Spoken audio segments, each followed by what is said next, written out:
1,000 bales of wool lay rotting beneath a blazing afternoon sun, abandoned like worthless trash after the old textile mill collapsed into bankruptcy.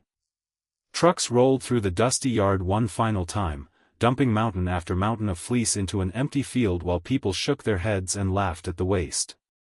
Everyone believed the wool had become a symbol of failure, another reminder that dreams sometimes died without warning.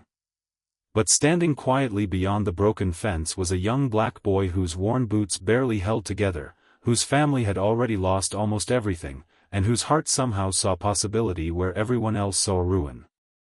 Before this story unfolds, if you believe kindness can overcome cruelty, if you believe forgiveness is stronger than bitterness, if you believe hope deserves another chance, please like this video, leave a comment, share it with someone you care about, and subscribe to our channel so our family can continue bringing stories that inspire hearts around the world. 14-year-old Colton Hayes had grown up just outside the small American mill town of Ash Grove, where generations of families had depended on the enormous wool factory for steady work. His grandfather had sorted raw fleece there. His mother had inspected fabric until arthritis forced her to stop. His father had repaired weaving machines until an accident left him unable to work full-time. When the mill finally closed, hundreds of families lost their income in a single afternoon. Storefronts emptied. Homes were sold. Hope became harder to find than work itself. Colton watched neighbors pack moving trucks while his own parents struggled to keep food on the table. Every afternoon after finishing school, he walked miles collecting discarded materials that others considered junk. His mother often reminded him that a person's greatest wealth was never found in a wallet but inside a determined heart, and those words became the compass guiding every difficult decision he would ever make. The abandoned wool dump sat beyond the old railway crossing where weeds had swallowed rusted tracks. Local officials wanted the enormous piles removed as cheaply as possible because rain threatened to contaminate nearby streams. Contractors refused the job unless they were paid enormous amounts, and no company believed the damaged wool had any remaining value. Most of it had absorbed dirt and bits of grass, yet much remained surprisingly usable beneath the weathered outer layers. Colton climbed one of the towering piles and buried his hands into the soft fibers. Instead of seeing garbage, he imagined warm coats protecting children during freezing winters, blankets comforting struggling families, and handcrafted products carrying stories instead of labels. He did not possess money, machinery, or experience, but he possessed something many wealthy people had already lost: imagination fueled by relentless determination. His first obstacle arrived almost immediately. Adults mocked him openly. Some laughed that a teenager wanted to rescue a mountain no business would even touch. Others warned him he would waste years chasing impossible dreams. A few kindly suggested he forget about the wool entirely and focus on finding ordinary work. Every dismissive comment hurt more than Colton admitted. During long afternoons under the bright sun, he questioned himself more than anyone else ever could. Yet every time doubt crept into his thoughts, he remembered watching his exhausted parents pretend everything would somehow be all right even when their cupboards were nearly empty. If they could continue believing in tomorrow despite heartbreak, then surely he could believe abandoned wool deserved another chance. With permission from the bankruptcy trustee eager to clear the property, Colton hauled away several bales using an old flatbed trailer borrowed from his elderly neighbor, Everett Nolan. Everett had once operated looms inside the mill and carried decades of knowledge about wool processing. Although arthritis stiffened his hands, his mind remained sharp.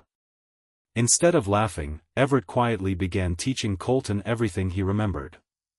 He explained fiber grades, cleaning techniques, spinning methods, and how quality craftsmanship could transform ordinary material into extraordinary products. Every lesson happened beneath daylight skies inside an old barn where dust floated through beams of sunshine. Those afternoons became more valuable than any expensive education because they combined practical knowledge with something even greater: belief. Cleaning the wool proved painfully slow. Colton built simple washing systems using rain barrels, homemade drying racks, and recycled wooden frames. Many batches failed completely. Some shrank beyond use. Others tangled into useless clumps. Weeks of labor disappeared with a single mistake. Still, each failure became another lesson carefully written into his growing experience. His fingers blistered. His shoulders ached. Yet every sunrise found him returning to the barn because quitting would guarantee failure while persistence still left room for miracles. One afternoon a local craft fair announced applications for handmade goods. Colton had managed to create only a handful of wool scarves and rugged work gloves stitched with incredible care. They looked simple compared to expensive imported products filling nearby booths. As visitors wandered past without stopping, disappointment settled heavily inside him. Then an elderly woman quietly picked up one scarf. She examined every stitch before wrapping it around her shoulders. She smiled with tears gathering in her eyes because the texture reminded her of blankets her late husband once made decades earlier. She purchased not only the scarf but every handmade item Colton had brought. Before leaving, she told several friends about the remarkable craftsmanship of the quiet young maker using forgotten wool. By sunset, every product was gone. The small success brought encouragement but not financial security. Orders slowly increased beyond what Colton could produce alone. Instead of keeping every opportunity for himself, he remembered the unemployed families surrounding him. He invited former mill workers to teach spinning, weaving, knitting, and sewing skills to anyone willing to learn. Mothers who had believed their careers were over discovered renewed purpose. Fathers once ashamed of unemployment found dignity again repairing equipment and building tools. Grandparents passed forgotten traditions to younger generations eager for hope. The abandoned barn gradually transformed into a bright workshop filled with laughter, determination, and the comforting rhythm of hard-working hands. Not everyone celebrated the growing project. A wealthy investor purchased the empty mill property, intending to demolish every remaining building for commercial warehouses. He dismissed Colton's workshop as sentimental nonsense that would never survive serious competition. He attempted to pressure Everett into ending the lease on the barn, promising generous payments if the project disappeared quietly. Everett refused without hesitation. He had watched corporations value profit above people for too many years. He chose loyalty instead, believing Colton represented the future his hometown desperately needed. Months passed beneath golden afternoons, and the workshop continued expanding. Colton insisted every finished garment include a small stitched message reminding customers that every thread came from material once abandoned. People connected deeply with the story. Buyers were not simply purchasing clothing. They were embracing redemption woven into fabric. Journalists began visiting the little town after hearing about the remarkable transformation. Newspaper articles described unemployed families rebuilding their lives together rather than waiting for rescue. Social media carried photographs of smiling craftspeople surrounded by mountains of wool that had become symbols of resilience instead of waste. Demand eventually exceeded the capacity of the old barn. Rather than outsourcing production to distant factories, Colton proposed renovating a neglected warehouse using local workers. Volunteers appeared carrying tools, paintbrushes, reclaimed lumber, and unstoppable enthusiasm. Carpenters donated weekends. Electricians restored safe wiring. Artists painted inspiring murals celebrating perseverance. Teenagers helped organize supplies after school. What outsiders viewed as one boy's business had quietly become an entire community's second chance. Then disaster threatened everything. Inspectors discovered hidden structural damage in the renovated building shortly before opening. Repairs required far more money than the workshop possessed.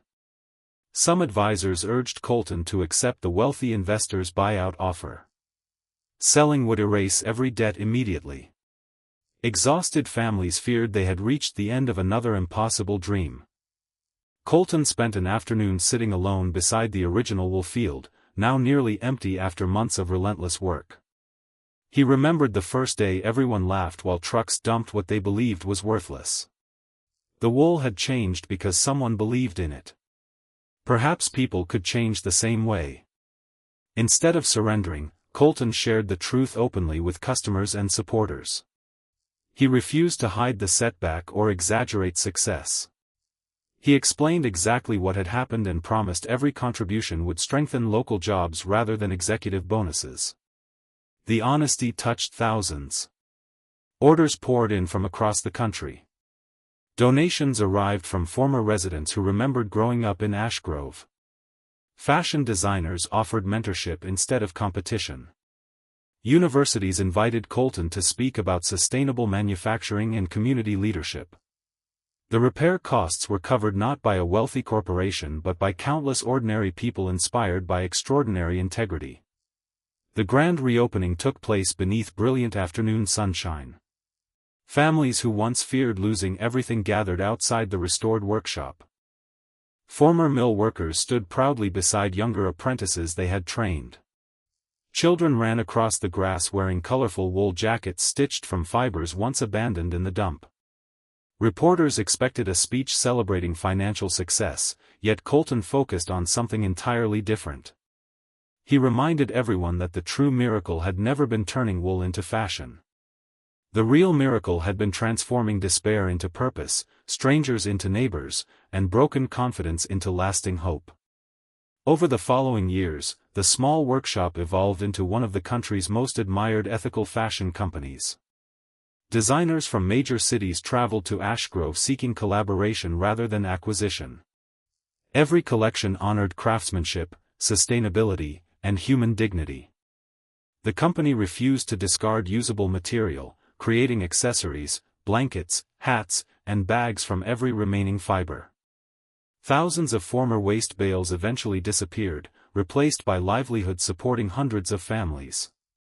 Schools visited to teach students that innovation often begins where others stop looking. The once forgotten field became a community park planted with wildflowers, reminding future generations that beauty frequently grows from places marked by loss. The wealthy investor who had once mocked Colton eventually returned to tour the thriving business. Age and experience had softened his pride.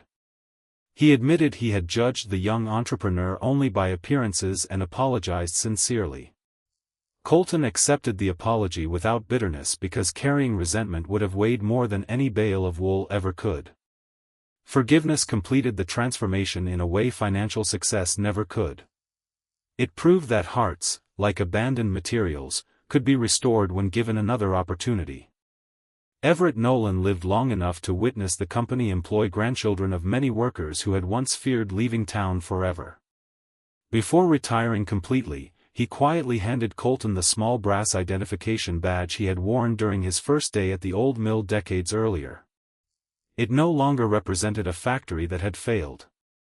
Instead, it symbolized generations connected through courage, compassion, and perseverance. Colton placed the badge inside the company entrance where every employee could see it each morning, a reminder that every meaningful future is built upon honoring those who came before. As visitors toured the thriving workshops filled with daylight, humming machines, smiling craftspeople, and shelves overflowing with beautifully crafted wool products, few could imagine that every success began with mountains of discarded fleece destined for decay. They saw elegance, quality, and prosperity, but beneath every stitch lived the memory of rejection overcome by faith. The greatest fashion empire in Ash Grove had never been built from luxury materials. It had been woven from hope, resilience, forgiveness, and the simple courage of one determined boy who refused to believe anything, or anyone, was beyond saving. Before this story comes to its close, take a moment to leave a meaningful comment and tell us what lesson touched your heart the most. Have you ever seen something or someone others had given up on become an incredible blessing? Your words may encourage another person who desperately needs hope today. If this story touched your heart, please like this video, leave a meaningful comment, share it with someone who needs hope today, and subscribe to our channel so you never miss another emotional journey. Always remember that the world is quick to throw away what it no longer understands, but history is often changed by ordinary people who look at what has been abandoned and choose to see not the ending of a story, but the beginning of a miracle.